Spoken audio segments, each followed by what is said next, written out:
Hello everyone, welcome to Evan Vlogs with Anna channel. Hope ಎಲ್ಲರೂ ಆರಾಮಾಗಿದ್ದೀರಾ ಅಂತ ಅಂದ್ಕೊಂಡಿದ್ದೀನಿ. ಈಗಾಗಲೇ ನೀವು ನೋಡಿರೋ ಪ್ರಕಾರ ತಮ್ಮನೇಲಲ್ಲಿ ನೋಡಿದ್ದೀರಾ. ಇವತ್ತು ನಾವು ಚಿಕನ್ ಫ್ರೈಡ್ ರೈಸ್ ಯಾವ ರೀತಿ ಮನೆಯಲ್ಲೇ ಈಸಿಯಾಗಿ ಮಾಡ್ಕೋಬೋದು ಅಂತ ನೋಡ್ತಾ ಇದ್ದೀವಿ. ಸೊ ಇದಕ್ಕೆ ಬೇಕಾಗಿರೋಂಥದ್ದು ಚಿಕನ್. ನಾವಿಲ್ಲಿ ಅರ್ಧ kg ಚಿಕನ್ ತೊಗೊಂಡಿದ್ದೀವಿ. ಮಾಮೂಲಿ ಯಾವ ರೀತಿ ನೀವು ಕಬಾಬ್ ಮಾಡ್ತೀರಲ್ಲ, ಸೊ ಅದೇ ಮಸಾಲೆನೇ ಯೂಸ್ ಮಾಡ್ಕೊಳ್ಳಿ. ಬೇರೆ ಏನೋ ಮಸಾಲೆಗಳು ಬೇಕಾಗಿಲ್ಲ. ಸ್ಪೈಸಿ ಜಾಸ್ತಿ ಯೂಸ್ ಮಾಡೋರು ಅದಕ್ಕೆ ಸ್ವಲ್ಪ ಸ್ಪೈಸಿ ಜಾಸ್ತಿ ಆ್ಯಡ್ ಮಾಡ್ಕೊಳ್ಳಿ. ನಾವು ಇದಕ್ಕೆ ಹಾಕ್ತಾ ಇರೋಂಥದ್ದು ಆಚಿ ಚಿಕನ್ ಕಬಾಬ್ ಮಸಾಲ, ಅದಕ್ಕೊಂದು ಸ್ವಲ್ಪ ಕಸ್ತೂರಿ ಮೇಥಿ, ಆಮೇಲೆ ಕಾರ್ನ್ಫ್ಲೋರು, ಸ್ವಲ್ಪ ಪೆಪ್ಪರ್ ಪೌಡರು, ಇದಿಷ್ಟು, ಮತ್ತು ಜಿಂಜರ್ ಮತ್ತು ಗಾರ್ಲಿಕ್ ಅಂದರೆ ಶುಂಠಿ ಬೆಳ್ಳುಳ್ಳಿ ಪೇಸ್ಟ್, ಇಷ್ಟನ್ನು ಹಾಕಿ ಕಲಸಿಟ್ಟಿದ್ದೀವಿ. ಜಾಸ್ತಿ ಫುಡ್ ಕಲರ್ ಯೂಸ್ ಮಾಡೋಕ್ಕೆ ಹೋಗಬೇಡಿ, ಬಟ್ ನಾವಿಲ್ಲಿ ಫುಡ್ ಕಲರ್ ಏನೂ ಯೂಸ್ ಮಾಡಿಲ್ಲ. ಆಮೇಲೆ ಎಣ್ಣೆ ಕಾದ ನಂತರ ಒಂದು ಹಾಫ್ ಆನ್ ಅವರ್ ಅಷ್ಟು ಬಿಟ್ಟಿರಿ. ಅದಾದಮೇಲೆ ಉಂತಾದಮೇಲೆ ಅದನ್ನು ಎಣ್ಣೆಯಲ್ಲಿ ಕರ್ತ್ಕೊಳ್ಳಿ. ಚಿಕನ್ ಕಬಾಬ್ ರೀತಿಯಲ್ಲೇ ಬರುತ್ತೆ. ಇಲ್ಲಿ ವಿತ್ ಬೋನ್ ಇದೆ, ಬೋನ್ಲೆಸ್ ತೊಗೊಂಡ್ರು ಕೂಡ ಈಸಿ ಆಗುತ್ತೆ. ಏನಿಲ್ಲ, ವಿತ್ ಬೋನು ವಿತೌಟ್ ಬೋನ್ಲೆಸ್ ಎರಡೂ ಕೂಡ ಚೆನ್ನಾಗಿರುತ್ತೆ.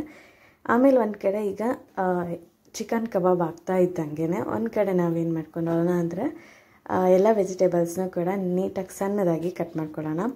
ಸೊ ಇಲ್ಲಿ ನಾವು ಯೂಸ್ ಮಾಡ್ತಾ ಇರೋದು ಕ್ಯಾರೆಟ್, ಬೀನ್ಸ್, ಕ್ಯಾಬೇಜ್, ಎಲೆಕೋಸು ಮತ್ತು ಈರುಳ್ಳಿ, ಹಾಗೆ ಸ್ವಲ್ಪ ಗ್ರೀನ್ ಚಿಲ್ಲಿ ಮತ್ತು ಕೊತ್ತಂಬರಿ ಸೊಪ್ಪು.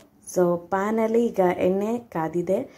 ಸ್ವಲ್ಪ ಹಸಿಮೆಣ್ಸಿಕಾಯಿ ಅದು ಫ್ರೈ ಆಗ್ತಾ ಇದ್ದ ಹಾಗೆ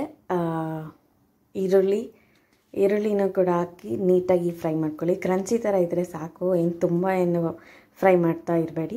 ಅದಾಗ್ತಾ ಇದ್ದಂಗೆ ಬ್ಯಾಕ್ ಟು ಬ್ಯಾಕಲ್ಲಿ ವೆಜಿಟೇಬಲ್ಸ್ನ ಆ್ಯಡ್ ಮಾಡ್ತಾಯಿರಿ.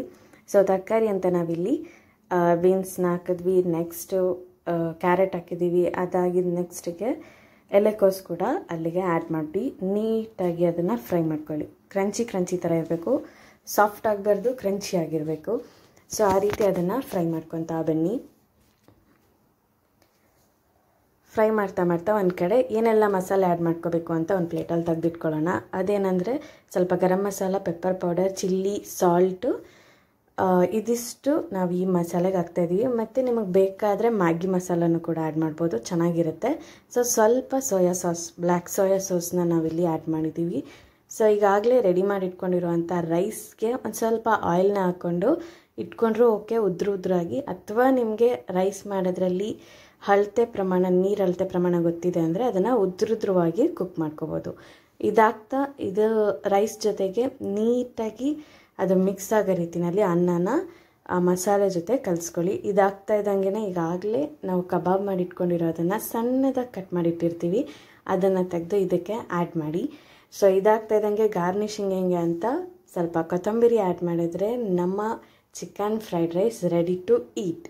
ಸೊ ಸುಲಭವಾಗಿ ಮನೆಯಲ್ಲೇ ಮಾಡ್ಕೋಬೋದು. ಮನೆಯಲ್ಲಿ ನೀವು ಕೂಡ ಟ್ರೈ ಮಾಡಿ. ಸೊ ಮನೇಲಿರೋರಿಗೂ ಕೂಡ ತಿನ್ನಿಸಿ ಖುಷಿಪಡಿ. ನೆಕ್ಸ್ಟ್ ವಿಡಿಯೋ ಮತ್ತೆ ನಾನು ಸಿಗ್ತೇನೆ. Until then take care, see you, and please share and subscribe to my channel and hit the like button. Take care everybody. Thank you for watching. ನಮಸ್ಕಾರ.